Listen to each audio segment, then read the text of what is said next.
Hello दोस्तों, आप लोगों का स्वागत है आज के एक नए लेक्चर में जो हम लोग पढ़ रहे हैं बीपीएससी टीआरई 4 के लिए। किसके लिए? टीआरई 4 के लिए। और इसी में सिलेबस कवर्ड होगा एसटीईटी का, स्टेट 2025। ठीक है, दोनों के लिए पढ़ेंगे। सारे जो भी टॉपिक पढ़ेंगे वो स्टैंडर्ड बेसिस पे पढ़ेंगे, स्टैंडर्ड क्वेश्चन होंगे, स्टैंडर्ड टॉपिक होंगे। ठीक है, चलो आज एक नया टॉपिक स्टार्ट करते हैं। Chemical bonding. केमिकल बॉन्डिंग में दो तरह का बॉन्ड होता है, एक स्ट्रॉन्ग एक वीक। ठीक है, स्ट्रॉन्ग बॉन्ड में क्या क्या आएगा? आयनिक बॉन्ड आएगा, कोवेलेंट बॉन्ड आएगा, कोऑर्डिनेट बॉन्ड आएगा, मेटेरिक बॉन्ड आएगा। वीक बॉन्डिंग में क्या क्या आएगा? वंडरवाल फोर्सेज आएगा और हाइड्रोजन बॉन्डिंग आएगा। ठीक है, चलो कोवेलेंसी एक नया टॉपिक है। कोवेलेंसी, कोवेलेंसी क्या होता है? The number of covalent bonds which an atom make in a molecule is called its covalency। अच्छा, कोवेलेंट बॉन्ड क्या होता है? कोवेलेंट बॉन्ड जो कि शेयरिंग ऑफ इलेक्ट्रॉन से, देखो कैसे हो गया। कोवेलेंट बॉन्ड क्या होता है? By sharing of electron to form electron pair between atoms. चलो स्टार्ट करते हैं। मान लो कार्बन का एटॉमिक नंबर कितना होता है? 6। कार्बन का एटॉमिक नंबर 6, यानी 6 इलेक्ट्रॉन, यानी इसमें इलेक्ट्रॉनिक विन्यास या इलेक्ट्रॉनिक कॉन्फ़िगरेशन 2 और 4, या 1s2 2s 2s2 2p2 हो जाएगा, है ना। 6 हो गया, 2 2 4 2 6। ठीक, अच्छा इसमें ये क्या होता है, हर एटम कैसा बनना चाहता है? नोबल गैस की तरह, उत्कृष्ट गैस की तरह, ताकि वो स्टेबल हो जाए। अभी ये अनस्टेबल है, इसके आउटर मोस्ट में जब भी 8 इलेक्ट्रॉन हो जाएगा तो ये स्टेबल हो जाएगा। इसको कितने इलेक्ट्रॉन का नीड है? 4 इलेक्ट्रॉन का नीड है। या तो ये 4 इलेक्ट्रॉन डोनेट कर दे या 4 इलेक्ट्रॉन किसी से ले ले। ठीक है, तो कोई इसको 4 इलेक्ट्रॉन देना भी नहीं चाहेगा और 4 इलेक्ट्रॉन ये डोनेट करके करना भी नहीं चाहेगा, है ना, क्योंकि बहुत ज्यादा एनर्जी डिफरेंस है। तो क्या करेगा? शेयरिंग करेगा। जैसे कार्बन में आउटर मोस्ट में कितना इलेक्ट्रॉन है? 4 इलेक्ट्रॉन है।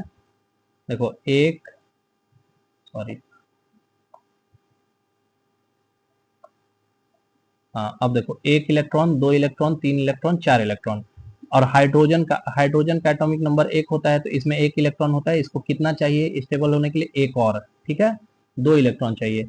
तो मान लो एक हाइड्रोजन यहाँ से ये शेयर किया, एक हाइड्रोजन, ये एक हाइड्रोजन यहाँ से शेयर किया, एक हाइड्रोजन यहाँ से शेयर किया, एक हाइड्रोजन यहाँ से शेयर किया, ये कोवलेंट बॉन्ड बन गया शेयरिंग से। ठीक है, इसके पास भी 8 इलेक्ट्रॉन हो गया और हाइड्रोजन के पास 2 2 इलेक्ट्रॉन हो गया। ठीक है, तो मॉलिक्यूल का नाम क्या हो गया? CH4, मीथेन बना। ठीक है, ये सिंपल एक कोवलेंट बॉन्ड का एग्जांपल बता रहे हैं। डबल बॉन्ड, ट्रिपल बॉन्ड अभी हम लोग पढ़ेंगे ढेर सारा। ठीक है, कि शेयरिंग ऑफ इलेक्ट्रॉन्स होता है। चलो अब कोवेलेंसी क्या होता है? The number of covalent bond, the number of covalent bond which an atom make in molecule is called its covalency.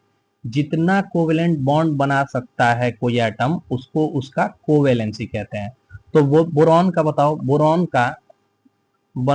का एटॉमिक नंबर कितना होता है? 5। बोरॉन का एटॉमिक नंबर कितना होता है? 5, है ना, 5 होता है। तो मान लो क्या हो जाएगा?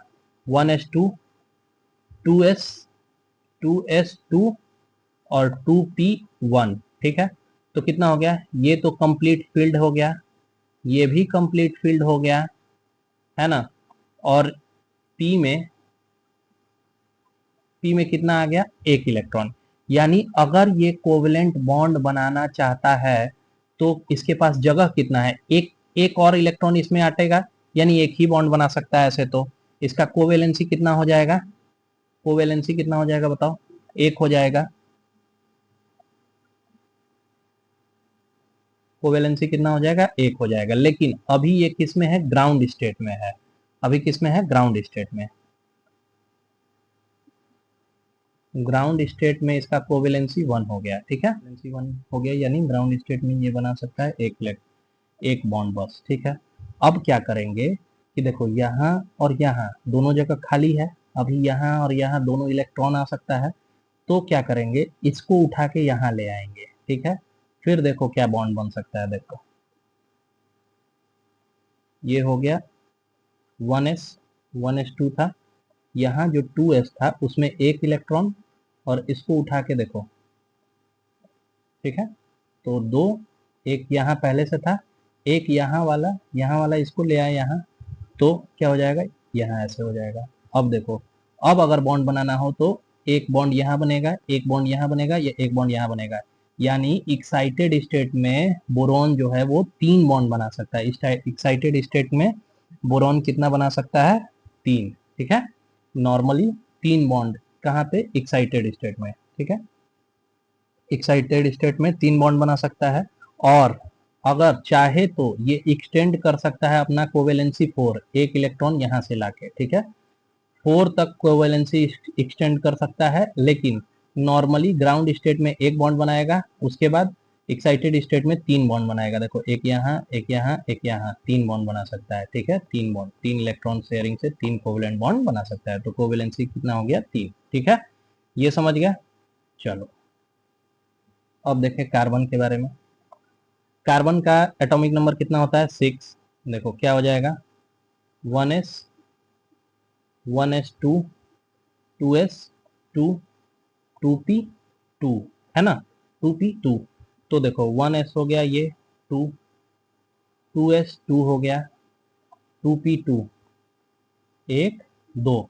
अभी नॉर्मल में कितना बॉन्ड बना सकता है? नॉर्मल स्टेट में, ग्राउंड स्टेट में 1 और 2, ग्राउंड स्टेट में 2 बॉन्ड बना सकता है। एक्साइटेड स्टेट में कितना बनाएगा? एक्साइटेड स्टेट में देखो, देखते हैं एक्साइटेड स्टेट करके इसका। एक्साइटेड स्टेट में क्या होगा, एक जो है यहाँ आ जाएगा यहाँ से, तो क्या हो जाएगा, यहाँ 1 और यहाँ 3, 1, 2, 3। यानी एक्साइटेड स्टेट में कितना बॉन्ड बना सकता है? 4। एक्साइटेड स्टेट में कितना बॉन्ड बना सकता है? 4। तो इसका एक्साइटेड स्टेट में कोवेलेंसी कितना हो जाएगा? 4। कोवेलेंसी कितना हो जाएगा कार्बन का? 4 एक्साइटेड स्टेट में। नॉर्मल स्टेट में कितना? 1, 2। नॉर्मल स्टेट में, ग्राउंड स्टेट में 2, लेकिन एक्साइटेड स्टेट में 1, 2, 3, 4। जो 4 बॉन्ड कार्बन हमेशा बनाता है वो आप समझ लो एक्साइटेड स्टेट में बनाता है 4 बॉन्ड। ठीक है, समझ गए। चलो फॉस्फोरस का देखते हैं। चलो फॉस्फोरस का यहाँ जगह नहीं है, यहाँ देखते हैं। मान लो फॉस्फोरस है, फॉस्फोरस का बताओ। एक तो हो जाएगा, फॉस्फोरस का एटॉमिक नंबर बताओ जल्दी, बोलो। फॉस्फोरस बताओ कहाँ है फॉस्फोरस? देखो 15, कितना है? 15, एटॉमिक नंबर 15। चलो 15 भरते हैं, ये हो जाएगा 1s2, 2s2, 2p6, 10 हो गया, 5 और बचा, फिर 3s2, 3p, कितना हो जाएगा? 10, 2, 12, 3, 15, 3, 3p3। ठीक, अब देखो कितना बना सकता है। लास्ट वाले ही सेल के बारे में बात करेंगे, क्योंकि लास्ट सेल ही बनाता है बॉन्ड, है ना, क्योंकि वैलेंस सेल वही कहलाता है जो लास्ट सेल होता है। ठीक है, ऐसे कितना बॉन्ड बना सकता है फॉस्फोरस ग्राउंड स्टेट में? बताओ, ग्राउंड स्टेट बताओ, देख के कितना बॉन्ड बना सकता है फॉस्फोरस ग्राउंड स्टेट में? 1 बॉन्ड, 2 बॉन्ड, 3 बॉन्ड। जैसे PCl3 बनता है ना, ये 3 बॉन्ड, और लोन पेयर ये बचा हुआ है। ठीक है, तो PCl3 में 3 बॉन्ड। ठीक, अब क्या करते हैं, एक एक्साइटेड स्टेट में ले जाएंगे, लेकिन यहाँ तो जगह नहीं है जगह किसमें? डी ऑर्बिटल्स में। डी ऑर्बिटल्स में देखो कैसे, ये हो जाएगा 3s2, ये हो जाएगा 3p3, तो 3s2 को, और ये D आ जाएगा, 1, 2, 3, 4। ठीक है, तो क्या करेंगे, यहाँ से 3s2 से 1 निकालेंगे, यहाँ ले जाएंगे। देखो 1 भरते हैं, एक यहाँ, 1, 2, 3, और ये जो दूसरा था, यहाँ वाला दूसरा था, ये दूसरा, इसको यहाँ से रिमूव करके यहाँ ले गए। अब कितना बॉन्ड बना सकता है फॉस्फोरस? देखो 1 bond, 2 bond, 3 bond, 4 bond, 5 bond. यानी ग्राउंड स्टेट में फॉस्फोरस 3 कोवेलेंट बॉन्ड बना सकता है, एक्साइटेड स्टेट में फॉस्फोरस 5 कोवेलेंट बॉन्ड बनाएगा। 5 covalent bond, 5 covalent bond phosphorus बनाएगा। कहाँ पे? एक्साइटेड स्टेट में 5 कोवेलेंट बॉन्ड, और ग्राउंड स्टेट में बस 3 कोवेलेंट बॉन्ड। जैसे बनता है ना PCl3, ये ग्राउंड स्टेट में बनता है, और PCl5 ये एक्साइटेड स्टेट में बनता है। ये बात आज से समझ लेना। कोई पूछे कि PCl3 किस स्टेट में बना है, तो ग्राउंड स्टेट में। PCl5 किस में बना है? तो एक्साइटेड स्टेट में। ठीक है, समझ गया कोवेलेंसी के बारे में। चलो आगे बोल रहा है, देखो क्या बोल रहा है, the covalency of second period element can not go beyond 4। 4 से ऊपर कोवेलेंसी सेकेंड पीरियड एलिमेंट का नहीं होता है। क्यों? Due to absence of vacant d orbitals, due to absence of vacant d orbitals. क्यों क्यों नहीं? क्योंकि डी ऑर्बिटल्स नहीं होते हैं।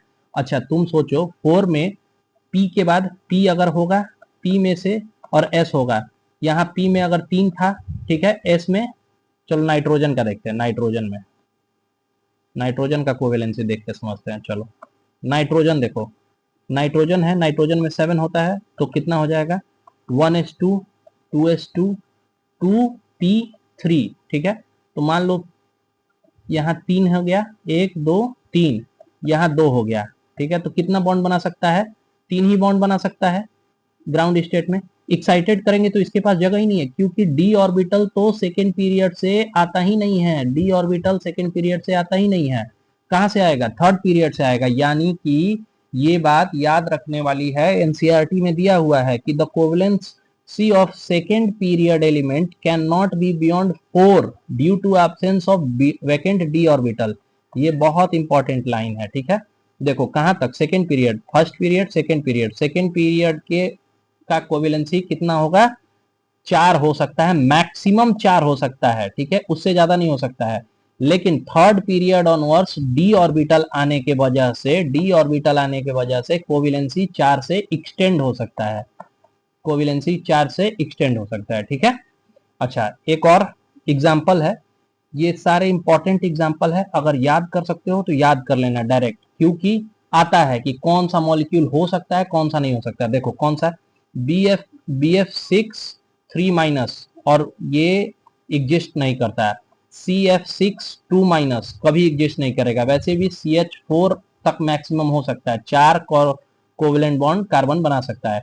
NCl5 भी एग्जिस्ट नहीं करेगा, क्योंकि नाइट्रोजन मैक्सिमम 4 बना सकता है, ठीक है। एन क्या बनाएगा 4 में? NH4 प्लस ऐसा बनाता है, ठीक है।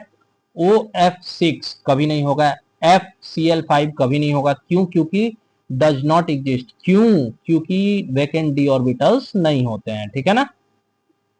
So that the covalency of sulphur is 2 4 and 6। चलो सल्फर का ये क्वेश्चन अगर आता है तो कैसे करोगे? सल्फर का कोवेलेंसी, सल्फर कितना होता है? 16 एटॉमिक नंबर, है ना। देखो 1s2 2s2 2p6, ठीक है, 3s2 3p, कितना बचा? 2 2 4 6 10, 2 12 हो गया, 3p4, ठीक है। तो देखो 3s2 हो गया, 3p4 हो गया, तो 1 2 3 4। पहले ग्राउंड स्टेट में कितना सल्फर बना सकता है? 2 बॉन्ड, तो कोवेलेंसी 2 होगा। ग्राउंड स्टेट में 2 बॉन्ड बना सकता है, तो कोवेलेंसी कितना हो जाएगा? 2 हो जाएगा। ग्राउंड में कोवेलेंसी कितना होगा? 2, ठीक है। आगे देखते हैं, अब क्या करते हैं, इसमें सल्फर में डी ऑर्बिटल्स आएगा, देखते हैं। चलो सल्फर किस में है देखो तो, फर्स्ट पीरियड में है कि सेकंड पीरियड में? नहीं, फर्स्ट में भी नहीं है, सेकंड में नहीं है, थर्ड में है। थर्ड में है यानी इसमें डी ऑर्बिटल्स होगा, यानी एक्सटेंड हो सकता है। चलो डी ऑर्बिटल लाते हैं, देखो ये हो गया 3s2, फिर ये p हो जाएगा 1 2 3 4, और d हो जाएगा 1 2 3 4, ठीक है। तो पहले क्या करेंगे, एक यहां से, देखो कहां से, एक p से एक इलेक्ट्रॉन निकालेंगे और d में ले जाएंगे। पहले p से एक इलेक्ट्रॉन निकाल के d में ले जाके दिखाते हैं, देखो कैसे। यहाँ p से एक इलेक्ट्रॉन निकाल लिए, ये देखो निकाल लिए, ले गए d में। अब देखो सल्फर कितना बॉन्ड बना सकता है? 1 बॉन्ड, 2 बॉन्ड, 3 बॉन्ड, ये 4 बॉन्ड, 4 बॉन्ड। तो फर्स्ट एक्साइटेड स्टेट में सल्फर कितना बनाएगा? 4 बॉन्ड बनाएगा। कितना बनाएगा? 4 बॉन्ड। फर्स्ट एक्साइटेड स्टेट में सल्फर 4 बॉन्ड, स्टेट में सल्फर कितना बॉन्ड बनाएगा? 4 बॉन्ड बना सकता है, ठीक है। चलो आगे देखते हैं, अब देखो, इसके बाद एक और देखते हैं, एक और एक्साइटेड स्टेट बनाते हैं। एक, दो, ये कितना था, इसमें एक एक था ना। अब इसके बाद डी में एक दो तीन चार, ठीक है। अब क्या करेंगे, यहाँ एस से, इसके पास तो एक था, अब एस से एक निकालेंगे और यहाँ डी में ले जाएंगे। अब कितना बॉन्ड बना सकता है, एक बॉन्ड, दो बॉन्ड, तीन बॉन्ड, चार बॉन्ड, पांच बॉन्ड, छह बॉन्ड। या आप सेकेंड एक्साइटेड स्टेट में, सेकेंड स्टेट में कितना बनाएगा, छह बॉन्ड। तो यही तो प्रूफ करना था। ग्राउंड स्टेट में दो बॉन्ड, फर्स्ट एक्साइटेड स्टेट में चार बॉन्ड और सेकेंड एक्साइटेड स्टेट में छह बॉन्ड। सल्फर ग्राउंड स्टेट में दो बॉन्ड, फर्स्ट एक्साइटेड स्टेट में चार बॉन्ड और सेकेंड एक्साइटेड स्टेट में छह बॉन्ड, ठीक है, समझ गए। चलो वेरी गुड। अब आगे आगे विस्पर थ्योरी पढ़ते हैं, valence shell electron pair repulsion theory. इसी के थ्रू हम पहले इसके कॉन्सेप्ट को समझाएंगे, उसके बाद इसी के थ्रू हम हाइब्रिडाइजेशन बताएंगे। हाइब्रिडाइजेशन तुम लोग परेशान रहते हो, कैसे बनेगा कैसे बनेगा, सबसे ज्यादा आता है। चलो इतने अच्छे से एंगल और हाइब्रिडाइजेशन और लोन पेयर का कॉन्सेप्ट क्लियर करेंगे कि कोई दिक्कत नहीं आएगा। विस्पर थ्योरी का फुल फॉर्म क्या है, valence shell electron pair repulsion theory, valence shell electron pair repulsion theory, valence shell electron pair repulsion theory, ठीक है। देखो, every molecule try to acquire certain geometry in which the repulsion between various electron pair is minimum। देखो, जितना भी molecule होता है वो क्या करना चाहता है कि इलेक्ट्रॉन पेयर के बीच में जो रिपल्सन हो वो कम से कम हो। और उस रिपल्सन कहाँ होता है, इलेक्ट्रॉन इलेक्ट्रॉन आपस में क्या करते हैं, इलेक्ट्रॉन नेगेटिव है, इलेक्ट्रॉन आपस में दोनों क्या करेंगे, रिपेल करेंगे, यानी एक दूसरे को एक दूसरे से दूर ढकेलेंगे। और मान लो पॉजिटिव चार्ज और नेगेटिव चार्ज एक दूसरे से क्या करते हैं, अट्रैक्ट करते हैं, यानी एक दूसरे को पास खींचेंगे। लेकिन इलेक्ट्रॉन और इलेक्ट्रॉन एक दूसरे को दूर भगाना चाहेंगे, नेगेटिव नेगेटिव दोनों को विकर्षित करेंगे, ठीक है, रिपल्सन करेंगे, ठीक है। ऑर्डर ऑफ रिपल्सन, सबसे ज्यादा रिपल्सन लोन पेयर और लोन पेयर में होता है। उसके बाद रिपल्सन लोन पेयर और बॉन्ड पेयर, और सबसे कम रिपल्सन बॉन्ड पेयर, यानी मान लो दो बॉन्ड है, इन दोनों बॉन्ड के बीच में सबसे कम रिपल्सन, एक बॉन्ड है मान लो, ठीक है, और एक लोन पेयर है, इन दोनों के बीच सबसे ज्यादा रिपल्सन, ठीक है। सबसे ज्यादा रिपल्सन किसमें, दो लोन पेयर अगर है, इन दोनों के बीच में सबसे ज्यादा रिपल्सन होगा, ठीक है, समझ गए। अब लोन पेयर क्या होता है, a pair of valence electron on an atom that can not involve in chemical bonding with the other atom, ठीक है। लोन पेयर क्या होता है, मान लो किसी के पास, देखो ये दोनों लोन पेयर है, अगर बैलेंस बैलेंस इलेक्ट्रॉन में बॉन्ड बना, उसके बाद भी अगर पेयर ऑफ इलेक्ट्रॉन बचा तो वो बचा हुआ इलेक्ट्रॉन क्या हो जाएगा, लोन पेयर हो जाएगा, बचा हुआ इलेक्ट्रॉन क्या हो जाएगा, लोन पेयर हो जाएगा, ठीक है। चलो अब देखो लोन पेयर को कैसे लिखते हैं, ये देखो, एक AB2 मॉलिक्यूल है, AB2L0, L मतलब लोन पेयर इस पे जीरो है, ठीक है। AB2 मतलब A सेंट्रल एटम है, B साइड एटम है, दो साइड एटम से बॉन्ड बनाया हुआ है। A देखो, A दो साइड एटम से बॉन्ड बनाया हुआ है ना, ठीक है। तो AB2L0 कोई लोन पेयर ऐसे दिख रहा है, नहीं, लोन पेयर को ऐसे ही दिखाने का तरीका नहीं दिख रहा है, यानी दोनों के बीच में एंगल कितना हो जाएगा, 180 डिग्री, ठीक है। स्ट्रक्चर क्या बन रहा है, लीनियर, लीनियर है, एक लाइन में है, लीनियर स्ट्रक्चर बन रहा है। यानी कहीं आए कि AB2L0 होगा तो इसका स्ट्रक्चर कोई पूछे तो क्या बताओगे, लीनियर, लीनियर बन रहा है, ठीक है। एंगल कितना हो जाएगा, 180 डिग्री, एंगल कितना हो जाएगा, 180 डिग्री। चलो अब AB3L0, अभी भी लोन पेयर जीरो है, अभी पूरा L0 वाला पढ़ेंगे, फिर L1 L2 L3 पढ़ेंगे, ठीक है। AB3 देखो, AB3 तीन है, तीनों को ऐसा क्यों नहीं किया गया कि A मान लो यहाँ, B यहाँ, फिर B यहाँ, B B B, ऐसा क्यों नहीं किया गया, क्योंकि हमको क्या खोजना है कि ये जो B एटम है, ये बॉन्ड पेयर जो है, ये बॉन्ड पेयर के बीच में कम से कम रिपल्सन हो, तीनों बॉन्ड पेयर के बीच में कम से कम रिपल्सन हो, इसीलिए ऐसा एंगल बनाया है। कितने कितने डिग्री का एंगल बनाया है, 120 डिग्री का, AB3 में 120 डिग्री। और इसका स्ट्रक्चर क्या होगा, ट्राइगोनल प्लेनर, एक प्लेन में देखो ट्रायंगल बना है, एक प्लेन में ट्रायंगल बना है, तो इसका स्ट्रक्चर का नाम क्या हो गया, ट्राइगोनल प्लेनर, या टी प्लेनर भी लिख दे, टी प्लेनर भी लिख दे तो सेम बात है, ट्राइगोनल प्लेनर या टी प्लेनर, ठीक है। AB3L0। अब AB4L0 का ये देखो टेट्राहेड्रल, अब इसमें कितना डिग्री एंगल होगा, 109 डिग्री 28 मिनट। टेट्राहेड्रल में 109 डिग्री 28 मिनट टेट्राहेड्रल है ना। टेट्राहेड्रल में कितना डिग्री का एंगल होता है, 109 डिग्री 28 मिनट। 109 degree 28 minute. तुम सोच रहे होगे कि इतना टफ क्यों पढ़ा रहे हैं, अरे कुछ भी आ सकता है, यही टफ आएगा। टीआरई 1 में थोड़ा इजी आया था, टीआरई 2 में थोड़ा टफ आया था, टीआरई 3 एकदम इजी था, ठीक है। अब टीआरई 4 का कुछ पता है, हो सकता है बहुत टफ है। क्यों? क्योंकि बहुत लोग स्टेट पास कर लेंगे, कंपटीशन हाई हो गया, सबको पता चल गया। टीआरई 1, 2, 3 में लोग प्रैक्टिस कर लिए कि कितना आएगा, अनुमान लगा लिए, और ज्यादा कठिन आएगा, और ज्यादा लोग प्रैक्टिस करके जाएंगे, है ना। इसीलिए थोड़ा टफ पढ़ के जाना है, ताकि आसान एकदम उड़ा दे जब भी आए। तो टफ तो हो ही जाए, आसान भी हो जाए, सब हो जाए, ठीक है। चलो, तो टेट्राहेड्रल में कितना डिग्री एंगल होता है, 109 डिग्री 28 मिनट। याद रखना है क्या, टेट्राहेड्रल का ये स्ट्रक्चर होता है, ठीक है। टेट्राहेड्रल का ऐसा स्ट्रक्चर होता है, AB4L0।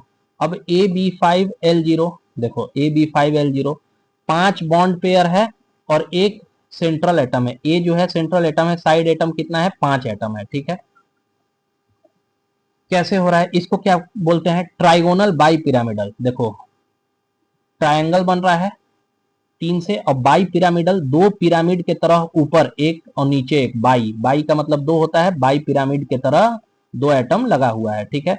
इसमें देखो एक जो बॉन्ड है उसको ए से लिख रहे हैं, ये एक्सियल बॉन्ड कहलाता है। एक जो बॉन्ड है उसको ए से लिख रहे हैं, जो ट्रायंगल से बाहर है उसको क्या कहते हैं, एक्सियल बॉन्ड। और दूसरा जो बॉन्ड ये और ये तीनों बॉन्ड को इक्वेटोरियल बॉन्ड कहते हैं, इक्वेटर के अंदर है, ठीक है। तो इसमें क्या होता है, एक्सियल बॉन्ड जो है वो बड़ा होता है इक्वेटोरियल बॉन्ड से। एक्सियल बॉन्ड बड़ा होता है इक्वेटोरियल बॉन्ड से।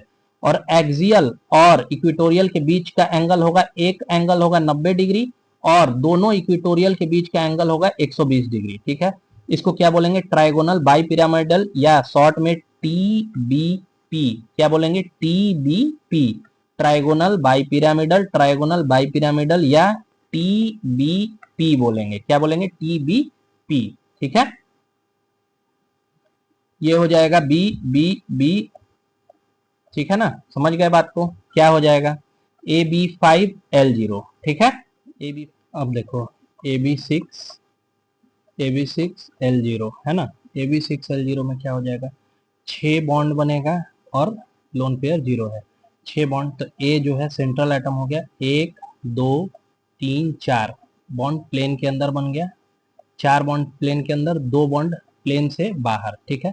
इसको क्या बोलेंगे, ऑक्टाहेड्रल। क्या बोलेंगे, ऑक्टाहेड्रल। 6 बॉन्ड वाले को ऑक्टाहेड्रल। इसमें देखो दोनों 90 डिग्री होगा, और एक्सियल बॉन्ड जो है वो बराबर होता है इक्वेटोरियल बॉन्ड के। ऑक्टाहेड्रल में क्या होता है, एक्सियल बॉन्ड बराबर होता है इक्वेटोरियल बॉन्ड के। All bond angle and bond length are equal. जितने भी बॉन्ड एंगल हैं सब 90 डिग्री बनेंगे, और बॉन्ड लेंथ भी जो है वो सब बराबर होगा, ठीक है। AB6L0 में, ठीक है। AB7L0 में देखो कैसे होगा, 1 2 3 4 5 5 बॉन्ड बन रहा है, ठीक है। 2 बॉन्ड प्लेन के बाहर बन रहा है, ठीक है। इसमें क्या बोलेंगे, पेंटागोनल बाई पिरामिडल। पेंटागोन है 1 2 3 4 5, 5 5, ये पेंटागोन बन रहा है 5 का, है ना। और 2 बाई पिरामिडल, पिरामिड 2 पिरामिड दोनों ऊपर नीचे बन रहा है, ठीक है। तो बाई पिरामिडल, ठीक है, पेंटागोनल बाई पिरामिडल। इसमें जो है इक्वेटोरियल जो है वो बड़ा होगा एक्सियल से। देखने में नहीं लग रहा है, लेकिन याद रखना है इक्वेटोरियल जो है वो बड़ा होगा एक्सियल से, ठीक है। और एक्सियल और इक्वेटोरियल के बीच में 90 डिग्री का एंगल बनेगा, और इक्वेटोरियल और इक्वेटोरियल के बीच में 72 डिग्री का एंगल बनेगा, ठीक है। अब देखो लोन पेयर वाला स्टार्ट करते हैं। लोन पेयर वाला स्टार्ट करते हैं। देखो AB2L1 एक लोन पेयर अगर होगा तो क्या बनेगा, ए, ये देखो एक लोन पेयर, और बी, ऐसे क्या था, बी और बी दोनों 180 डिग्री था दोनों के बीच में। क्यों, क्योंकि इधर से लोन पेयर कोई रिपल्सन नहीं दे रहा था, यहाँ से लोन पेयर ढकेलेगा, यहाँ से लोन पेयर ढकेलेगा, तो जो ऐसे प्लेन में बी और बी बन रहा था वो थोड़ा एंगल में बनेगा। अब देखो एंगल में बन रहा है ना दो, अब बी एंगल में बॉन्ड बनाएगा, ठीक है। तो ये जो होगा, मान लो एंगल अल्फा है, तो अल्फा क्या होगा, लेस देन होगा 120 डिग्री, 120 डिग्री से कम होगा। इसको क्या है, इस एंगल को नाम दे, इस स्ट्रक्चर को नाम दे सकते हैं वी, या बेंट, भी, या एंगुलर भी बोल सकते हैं, एंगुलर बोल सकते हैं, या बेंट बोल सकते हैं। भी शेप, अगर भी शेप बोले भी शेप बोल सकते हैं, एंगुलर बोल सकते हैं, एंगुलर बोल सकते हैं, या बेंट बोल सकते हैं। ठीक है, अब L1 था, A B three L one, A B three L one, A B जो है 1 2 3, B3L1। ठीक है, एक लोन पेयर है। ठीक है, इसमें क्या होगा, एंगल जो है वो लेस देन होगा, अल्फा जो होगा वो लेस देन होगा 109 डिग्री 28 मिनट। अल्फा जो है वो लेस देन होगा, किससे कम होगा, 109 डिग्री 28 मिनट से। इसको क्या बोलेंगे, trigonal bi pyramidal, trigonal pyramidal, sorry bi pyramidal नहीं, एक पिरामिड की तरह ऊपर उठ रहा है लोन पेयर, और ट्रायंगल में देखो बन रहा है ट्रायंगोनल पिरामिडल, ट्रायंगोनल पिरामिडल। ठीक है, किसको बोलेंगे, AB3L1 को। ये सारा स्ट्रक्चर याद करना होगा, तभी तो झटके से निकालेंगे। अभी क्वेश्चन देंगे, देखना कितना जल्दी निकलेगा। AB2L2, AB2L2। ठीक है, AB2, अच्छा कितना L2L भी है, ये बॉन्ड के तरह ही लेंगे। देखो कैसे, A1 2, B2L2, देखो दो बॉन्ड बन रहा है ना, ये लोन पेयर का है ना। देखो दो बॉन्ड लोन पेयर का हो गया, और एक ऐसा हो गया। इसको क्या बोलेंगे, भी शेप, इसको भी भी शेप या एंगुलर बोल सकते हैं, या बेंट बोल सकते हैं। देखो बेंट है या एंगुलर है, भी शेप होगा। इसमें लेस देन होगा alpha 109 degree 28 minute, less than कितना होगा, 109 डिग्री 28 मिनट। ठीक है, AB4L1, AB4L1, L1 है। ठीक है, तो अब प्रॉब्लम ये आया कि लोन पेयर को यहां रखा जाए या यहां रखा जाए, लोन पेयर को एक्सिस पे रखा जाए या इक्वेटर पे रखा जाए। तो देखो एक्सिस पे रिपल्सन ज्यादा होता है, एक्सिस पे रिपल्सन ज्यादा होगा, और लोन पेयर का वैसे ही रिपल्सन ज्यादा होगा। तो अगर यहाँ पे लोन पेयर रख देंगे तो खूब ज्यादा रिपल्सन होगा और मोलिक्यूल स्टेबलाइज नहीं हो पाएगा, इसीलिए एक्सिस पे repulsion more, so lone pair is on equatorial bond, यहाँ इक्वेटर पे लोन पेयर को रखते हैं। ठीक है, देखो क्या हो रहा है, इसको AB3, 1 B 2 B 3 B, ठीक है, 4 B, AB4 हो गया, L1, एक L यहाँ रखें। इसको सी सॉ समझते हो, ऐसे होता है एक झूला, एक साइड यहाँ इंसान बैठता है, यहाँ एक साइड इंसान बैठता है, यहाँ से नीचे, यहाँ से अगर ये भारी रहा तो ये नीचे ये ऊपर, और ये भारी रहा तो ये नीचे ये ऊपर, ऐसा होता है ना, सी सॉ ऐसा होता है। देखो सी सॉ का स्ट्रक्चर बन रहा है कैसे, ये दोनों बैठने वाला हो गया, और ये दोनों नीचे का इसका ये हो गया, ये दोनों बैठने वाला, ये भी और ये भी दोनों बैठने वाला हो गया, और ये भी और ये भी इसका बेस हो गया, ये भी और ये भी। ठीक है, तो सी सॉ का स्ट्रक्चर बन रहा है, एक लोन पेयर को काउंट नहीं कर रहे हैं, सी सॉ का स्ट्रक्चर बन रहा है, या इररेगुलर टेट्राहेड्रल भी इसको बोलते हैं, टेट्राहेड्रल नहीं, इररेगुलर टेट्राहेड्रल, ये बात याद रखनी है, इररेगुलर टेट्राहेड्रल या सी सॉ। ठीक है, चलो आगे देखते हैं।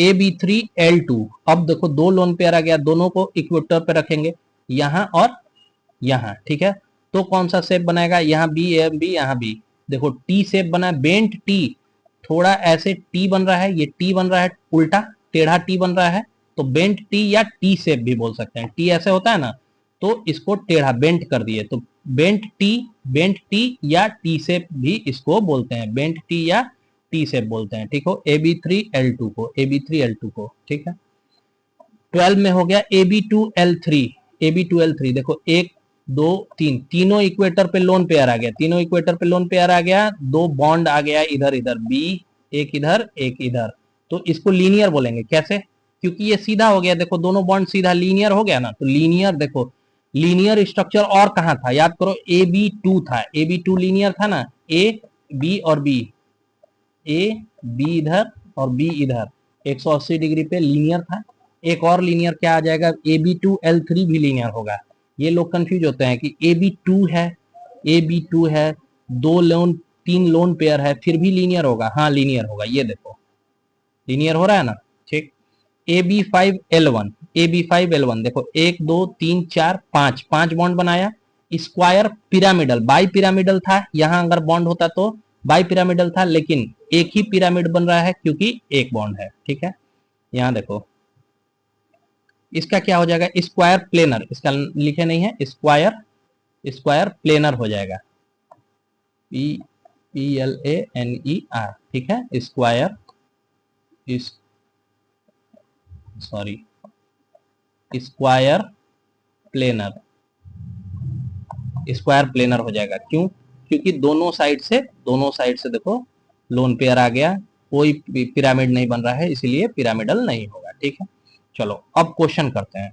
क्वेश्चन के लिए एक ट्रिक है जो हम समझेंगे। देखो, पहले टोटल वैलेंस इलेक्ट्रॉन निकालेंगे। ए बी मॉलिक्यूल का मान लो टोटल वैलेंस SO2 है, तो टोटल वैलेंस इलेक्ट्रॉन निकालेंगे, उसको 8 से डिवाइड करेंगे तो n आएगा। मतलब A और B के साथ क्या आएगा, 2 आएगा, 3 आएगा, वो 3n के हिसाब से रहेगा। या इसमें सारा देखो टोटल आ जाएगा। देखो कैसे, टोटल वैलेंस इलेक्ट्रॉन लेंगे, ठीक है, उसको 8 से डिवाइड करेंगे, जो यहाँ आएगा वो n होगा। ए बी के साथ जो आ रहा था ये n हो जाएगा। देखो A B N L M है, n निकालेंगे कैसे, ये n है। फिर जो रिमाइंडर बचेगा r, जो बचेगा वो r/2 कर देंगे तो m आ जाएगा। ठीक है, चलो क्वेश्चन स्टार्ट करते हैं। मान लो SO2 है, इसको देखो सल्फर का बैलेंस इलेक्ट्रॉन निकालना है, तो सल्फर का एटॉमिक नंबर कितना होता है, 16। तो 1s2 2s2 2p6, 10 हो गया, 10 इलेक्ट्रॉन भर दिए, कितना बचा 6। तो फिर 3s2 12 हो गया, फिर 3p4 हो जाएगा। तो बैलेंस कितना आया, जो n लास्ट होगा, n इक्वल टू 3 लास्ट में आ रहा है, तो n इक्वल टू 3, तीनों दोनों बैलेंस हो जाएगा। यानी कितना इलेक्ट्रॉन हो गया, 2 और 4 6। सल्फर का बैलेंस इलेक्ट्रॉन हो गया 6। ऑक्सीजन का निकालते हैं। ऑक्सीजन का एटॉमिक नंबर होगा 8, है ना, ऑक्सीजन का एटॉमिक नंबर 8 होता है ना। तो 1s2 2s2 2 2p कितना हो जाएगा 4, 2p4। बैलेंस इलेक्ट्रॉन कितना हो गया, 2 और 4 6। यानी ऑक्सीजन का भी बैलेंस इलेक्ट्रॉन कितना हो गया 6। तो और ऑक्सीजन कितना है, इसमें 2 ऑक्सीजन है, तो 2 से इंटू कर देंगे, यानी टोटल बैलेंस इलेक्ट्रॉन ऑक्सीजन का 12 और प्लस सल्फर का, ऑक्सीजन का 12। SO2 में टोटल बैलेंस इलेक्ट्रॉन कितना हो जाएगा, सल्फर का 6 प्लस ऑक्सीजन का टोटल 12 यानी 18। टोटल बैलेंस इलेक्ट्रॉन कितना हो गया, 18। ये सीख गया। चलो आगे देखते हैं। फिर से देखो, सल्फर का बैलेंस इलेक्ट्रॉन हो गया 6, ऑक्सीजन का भी बैलेंस इलेक्ट्रॉन हो गया 6, लेकिन 2 ऑक्सीजन हो तो कितना हो गया, 6 दूनी 12, यहाँ 6। टोटल कितना हो गया, टोटल बैलेंस इलेक्ट्रॉन कितना हो जाएगा 18। चलो डिवाइड करते हैं। 8 से डिवाइड करना था 18 को, ये देखो 8 दूनी 16, 2 यहाँ आ जाएगा 16, रिमाइंडर कितना बचा 2। ये जो 2 है वो क्या हो जाएगा n। ये रिमाइंडर को 2 से डिवाइड करना था, 2 से डिवाइड करेंगे तो क्या आ जाएगा 1, यानी m हो गया 1। यानी क्या था, ए बी, देखो क्या था, ABNLM,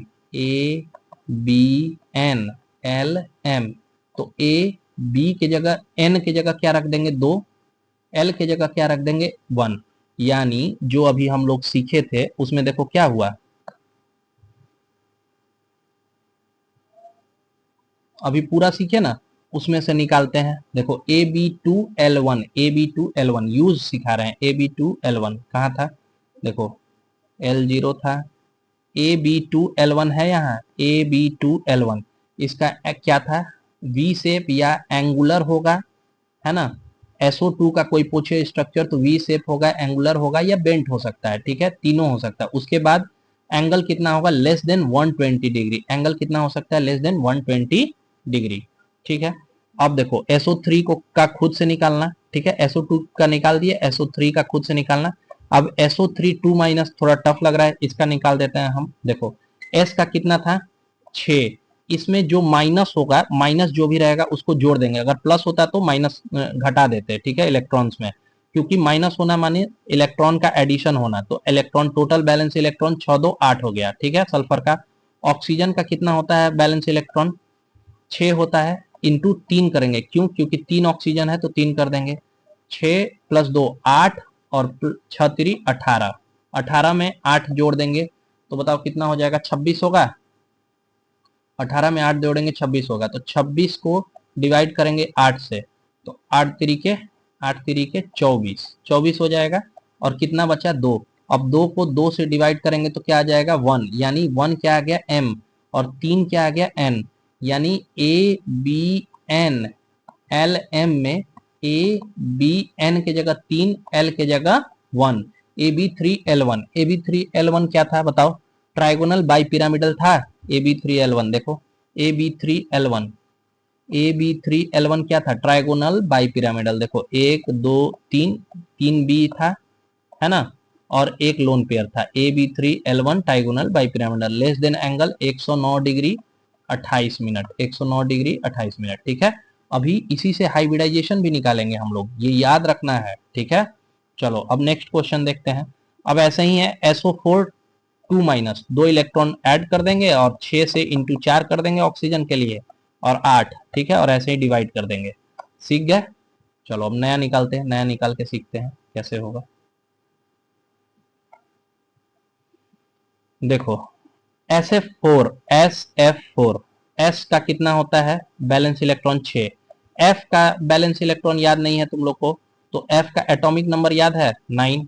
कितना हो जाएगा? 1s2 2s2 2p 2p कितना हो जाएगा? 5। क्यों? क्योंकि 9 है, 2 2 4 5 9। ठीक है, तो बैलेंस इलेक्ट्रॉन क्या होगा? ये n हाईएस्ट नंबर है, n का 2 है ना, बैलेंस इलेक्ट्रॉन हो जाएगा 5 2 7। F का फ्लोरीन का बैलेंस इलेक्ट्रॉन कितना हो जाएगा? 7। कितना फ्लोरीन है? 4। 7 चौक का कितना होता है? 28। 28 इलेक्ट्रॉन इसमें, प्लस सल्फर का 1 इलेक्ट्रॉन, 6 इलेक्ट्रॉन और ऐड कर दो। 28 और 6 34 हो जाएगा। ठीक है, 34 हो जाएगा, तो 8 से डिवाइड करेंगे 34 को, देखो कितना आ जाएगा? 8 तरीके 24, 8 चौके 32 होता है, यानी 4 यहाँ हो गया 32।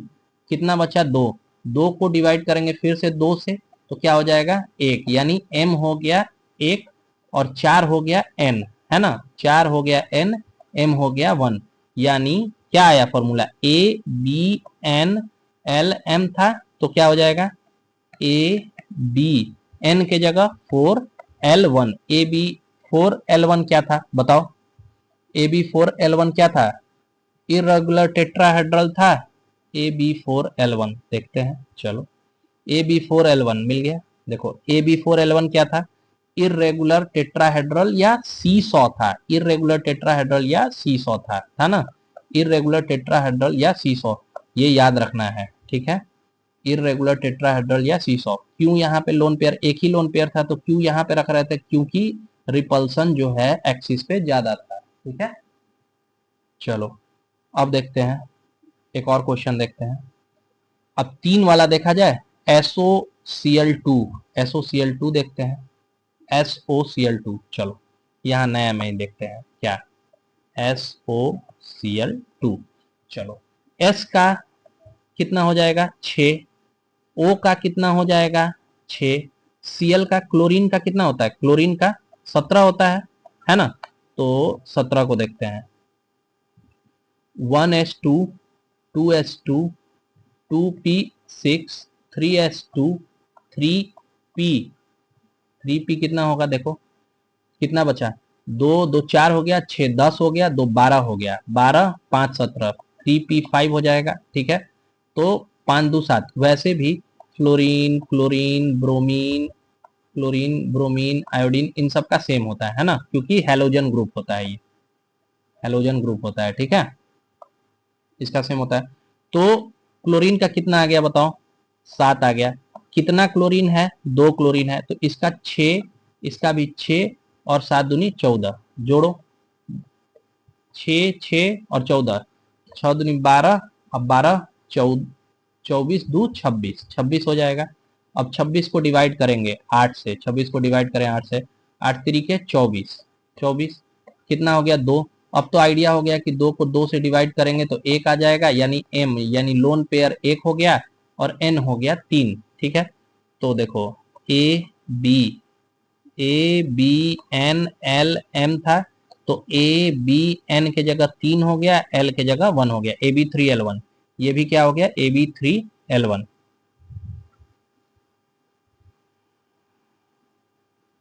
AB3L1 ट्राइगोनल पिरामिडल, AB3L1 देखो ट्राइगोनल पिरामिडल AB3L1। ठीक है, चलो 3 वाला निकाल लिए। अब क्या टफ लग रहा है? ऐसे ही ये भी निकलेगा, इसको निकाल लेना। O3 का निकाल लोगे, तीनों का बैलेंस इलेक्ट्रॉन हो जाएगा 6, तीनों का बैलेंस, ऑक्सीजन का बैलेंस इलेक्ट्रॉन 6 इंटू 3 करेंगे 6 3 18 हो जाएगा। 18 को 8 से, 18 को देखो 8 से डिवाइड कर देंगे, सॉरी 18 को देखो 8 से डिवाइड कर देंगे तो क्या हो जाएगा, 18 को 8, 8 दूनी 16, 2 हो जाएगा, यहाँ 16 हो जाएगा, यहाँ 2, यानी क्या हो जाएगा AB2L1। ये बात याद रखना है। चलो ऐसे ही सारे स्ट्रक्चर्स निकाल लेना है, ठीक है। जितना भी क्वेश्चन दिया हुआ है एक बार खुद से प्रैक्टिस करना और इसको लिख लिख के ट्राई करना है कैसे क्या बन रहा है, ठीक है, कैसे क्या बन रहा है, सब सारे स्ट्रक्चर को प्रैक्टिस करना। अभी नेक्स्ट लेक्चर में हम हाइब्रिडाइजेशन कराएंगे और आगे का बहुत सारा कॉन्सेप्ट कराएंगे, ठीक है। सारे लेक्चर्स को ध्यान से पढ़ना है और बिल्कुल लापरवाही नहीं करना है, क्योंकि बीपीएससी टीआरई 4 एकदम नजदीक आ गया है और टीआरई 2 में मैं सेलेक्ट हुआ हूँ, तो मुझे बहुत सारा आइडिया है। मैंने क्या किया था अपने तैयारी के समय, टीआरई 1 पेपर का पूरा एनालिसिस किया, उसके बाद टीआरई 2 का एग्जाम दिया, ठीक है। एनालिसिस करके सारे जो भी टॉपिक्स टीआरई 1 में आ रहे थे उसको पढ़ा और टीआरई 2 का एग्जाम दिया और मेरे कट ऑफ से 7 से 8 नंबर ज्यादा था, ठीक है। तो वो भी जनरल से, ठीक है। रैंक्स भी मेरे बहुत अच्छे थे, तो ट्रस्ट मी बहुत अच्छा होगा, बस मेहनत पे ध्यान देना है, ठीक है। थैंक यू, आज के लिए इतना ही, धन्यवाद।